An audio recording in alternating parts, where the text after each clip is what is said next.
విజయవాడ లోతట్టు ప్రాంతాలు మునగటం వల్ల ప్రధాన కారణమైన బుడమేరుకు పడ్డ అతిపెద్ద మూడవ గండి ఇది.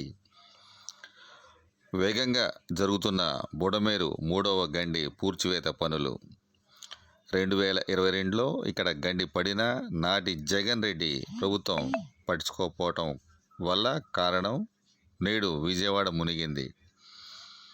మిగిలిన 2 గంటలు పూడ్చివేసిన అధికారులు ఈ మూడవ గండిని పూడ్చడంలో ఆర్మీ ఇంజనీర్ల సహాయంతో పనిచేస్తున్నారు.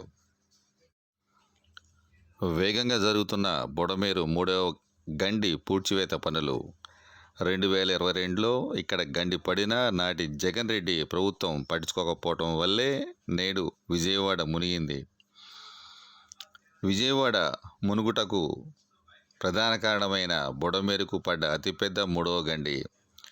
మిగిలిన 2 గంటలు పూడ్చి వేసిన అధికారులు ఈ మూడవ గండిని పూడ్చుటలో ఆర్మీ ఇంజనీర్ల సహాయంతో పనిచేస్తున్నారు.